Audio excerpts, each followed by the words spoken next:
جب جناب موسیٰ کو واپس ہی لوٹانا تھا تو پروردگار عالم نے جناب موسیٰ کو ان کی ماں سے جدا کیوں کیا؟ انبیاء کے صفات کیا ہیں؟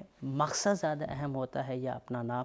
ان سوالات کے جوابات کو جانتے ہیں آج کے اس تفسیری ایپیسوڈ میں۔ اعوذ باللہ من الشیطان الرجیم، بسم اللہ الرحمن الرحیم۔ ناظرین کرام سلام علیکم۔ سبیل قرآن کے اس تفسیری پروگرام میں ایک بار پھر ہم آپ کو خوش آمدید کہتے ہیں۔ آج ہم آپ کے سامنے سورہ قصص کی 3 آیتوں کی تفسیر کو لے کر حاضر ہوئے ہیں۔ تو آئیے سب سے پہلے آیت نمبر 13 کی تفسیر کو جاننے کے لیے اس کی تلاوت اور ترجمے پر روشنی ڈالتے ہیں۔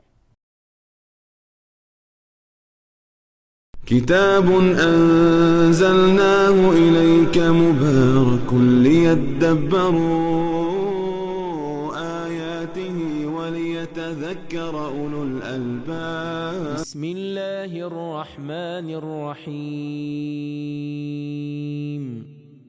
فرددناه إلى أمه كي تقر عينها ولا تحزن ولتعلم أن وعد الله حق ولكن أكثرهم لا يعلمون۔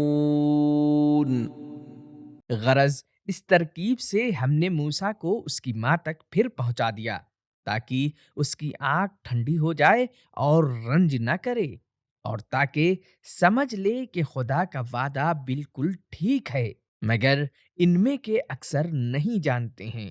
ہم نے اس آیت مبارکہ کی تلاوت اور ترجمے کو غور سے سن لیا ہے۔ اب چلتے ہیں اس آیت کے ایک اہم نقطے کو بھی جان لیتے ہیں۔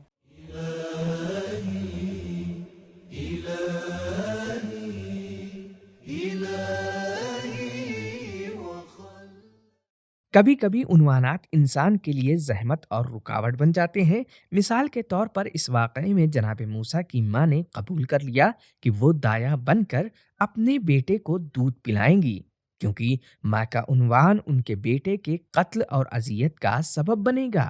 ناظرین، ہم نے اس آیت کے ایک اہم نقطے کو غور سے سن لیا ہے۔ اب اس آیت کے اہم پیغامات پر بھی روشنی ڈالتے ہیں۔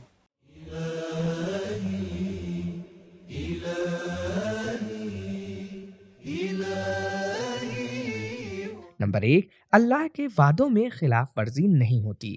7ویں آیت میں اللہ نے وعدہ کیا کہ نومولود بچے کو اس کی ماں کے پاس پلٹا دے گا، اور اس آیت میں ہم نے پڑھا کہ اللہ نے اسے لوٹا دیا۔ نمبر 2، نومولود بچہ ماں کی آنکھوں کا نور ہوتا ہے۔ نمبر 3، حق والوں کے لیے مقصد اہم ہوتا ہے، عنوان نہیں۔ رددناہ الی امہ، آخرکار بچہ ماں کی آغوش میں پلٹ آیا، اگرچہ اس بار ماں کو دایا کے عنوان سے بلایا گیا، مگر عنوان اہم نہیں ہے بلکہ بچے کا پلٹنا اہم ہے۔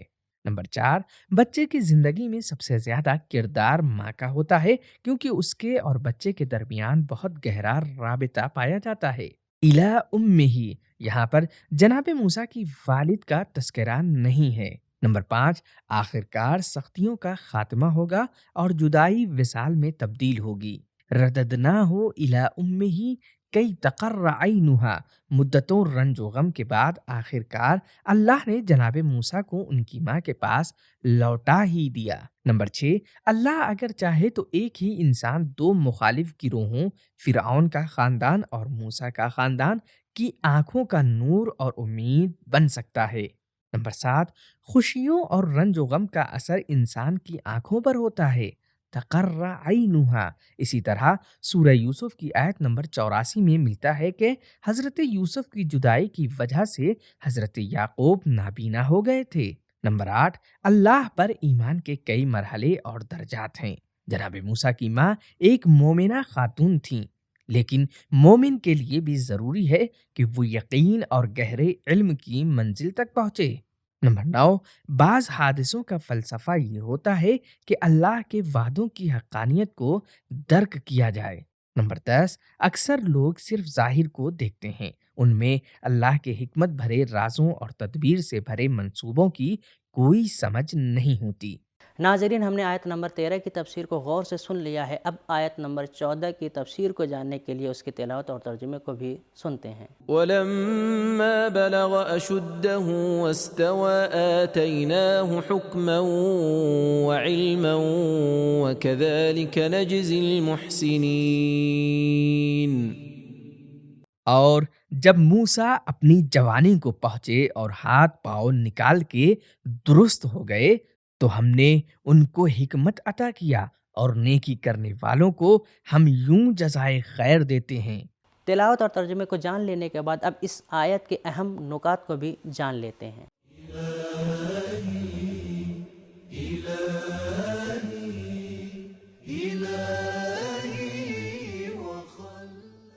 اشدہ شدت سے بنا ہے جس کا معنی ہے طاقتور ہونا، اور استوا سے بنا ہے اور اس کا معنی خلقت میں کمال اور عدالت ہے۔ قرآن مجید میں 3 مرتبہ حکمن و علما آیا ہے اور ہر بار حکم علم سے پہلے آیا ہے۔ حکم کا معنی ہے صحیح سمجھنا اور فیصلہ کرنے پر قادر ہونا، اور علم کا معنی جانکاری اور معلومات ہے۔ ناظرین، پروردگار عالم نے اس آیت میں اپنے بندگان کے لیے کچھ اہم پیغامات بھی رکھے ہیں۔ آئیے ان اہم پیغامات کو غور سے سنتے ہیں۔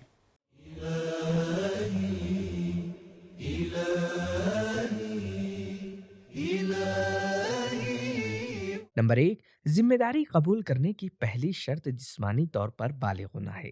نمبر 2، حقیقی بلوغ فقط جسمانی اور جنسی طور پر بالغ ہونا نہیں ہے بلکہ عقل اور فکر میں بھی کمال ہونا چاہیے۔ نمبر 3، اللہ کے وعدوں میں خلاف ورزی نہیں ہوتی۔ نمبر 4، اللہ کا لطف و کرم نازل ہونے کے لیے مناسب حالات کا ہونا ضروری ہے۔ نمبر 5، حکمت علم پر مقدم ہے۔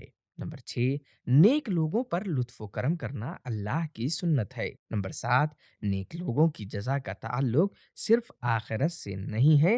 حضرت موسیٰ علیہ السلام کو علم اور حکمت ملنا ان کی نیکیوں کے لیے اللہ کی طرف سے جزا ہے۔ ناظرین، اس ایپیسوڈ کی آخری آیت کی تفسیر کو جاننے کے لیے سب سے پہلے اس کی تلاوت اور ترجمے کو سنتے ہیں۔ ودخل المدينة على حين غفلة من أهلها فوجد فيها رجلين يقتتلان هذا من شيعته وهذا من عدوه فاستغاثه الذي من شيعته على الذي من عدوه فوكزه موسى فقضى عليه قال هذا من عمل الشيطان إنه عدو مضل مبين۔ اور ایک دن اتفاقاً موسیٰ شہر میں ایسے وقت آئے کہ وہاں کے لوگ نیند کی غفلت میں پڑے ہوئے تھے، تو دیکھا کہ وہاں 2 آدمی آپس میں لڑ مرتے ہیں۔ یہ ایک تو ان کی قوم بنی اسرائیل میں کا ہے اور وہ دوسرا ان کے دشمن کی قوم قبطی کا ہے۔ تو جو شخص ان کی قوم کا تھا اس نے اس شخص پر جو ان کے دشمنوں میں تھا غلبہ حاصل کرنے کے لیے موسیٰ سے مدد مانگی۔ یہ سنتے ہی موسیٰ نے اسے ایک ہی گھونسا مارا تھا کہ اس کا کام تمام ہو گیا۔ پھر خیال کر کے کہنے لگے یہ شیطان کا کام تھا، اس میں شک نہیں کہ وہ دشمن اور کھلم کھلا گمراہ کرنے والا ہے۔ یہ تھی اس آیت کی تلاوت اور ترجمہ۔ اب اس آیت کے نکات کو بھی جان لیتے ہیں۔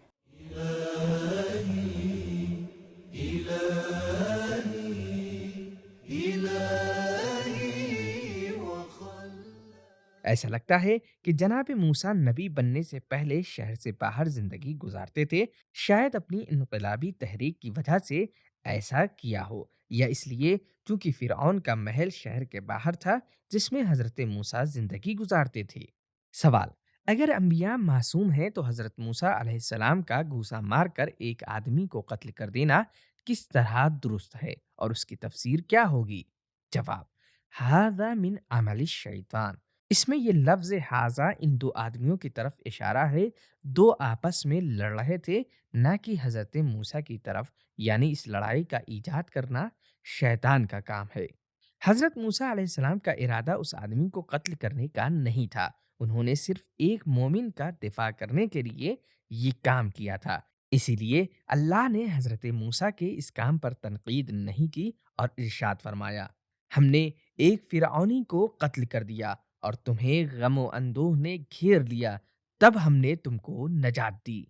ناظرین، پروردگار عالم نے بندگان کے لیے اس آیت میں خوبصورت پیغامات کو بھی رکھا ہے۔ آئیے ان پیغامات کو غور سے سنتے ہیں۔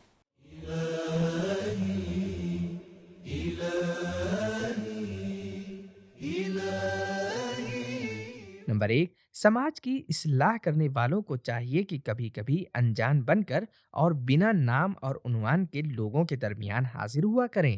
نمبر 2، حضرت موسیٰ کے نبی بننے سے پہلے بھی دوست اور پیروکار تھے۔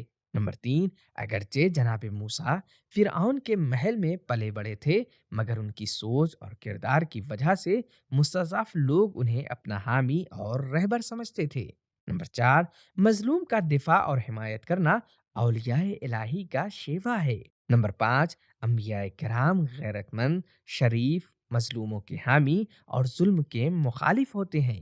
نمبر 6، ضرورت پڑنے پر اللہ والے دشمن سے لڑ جاتے تھے اور اپنے بازو کے زور سے کام لیتے تھے۔ تو ناظرین، آج کے ایپیسوڈ میں ہمیں معلوم ہوا کہ جو لوگ حق پر ہوتے ہیں ان کے لیے ان کے نام کی کوئی قیمت نہیں ہوتی ہے، بلکہ ان کے سامنے ان کا اہم مقصد ہوتا ہے، اور پروردگار عالم کا ہر کام حکمت کے مطابق ہوتا ہے۔ جب جناب موسیٰ کو پروردگار عالم نے ان کی ماں سے جدا کیا اور دوبارہ لوٹا دیا تو اس میں بھی حکمت پائی جاتی تھی۔ وہ حکمت یہ تھی کہ پروردگار عالم وعدے کو وفا کرتا ہے، اور اللہ کے تمام انبیاء شریف، غیرت مند اور مظلوموں کے حامی ہوتے ہیں۔ یہ تھا ہمارا آج کا ایپیسوڈ۔ ملتے ہیں اگلے ایپیسوڈ میں، تب تک کے لیے شکریہ، خدا حافظ۔ سبیل قرآن، قرآنی سماج کی پہچان۔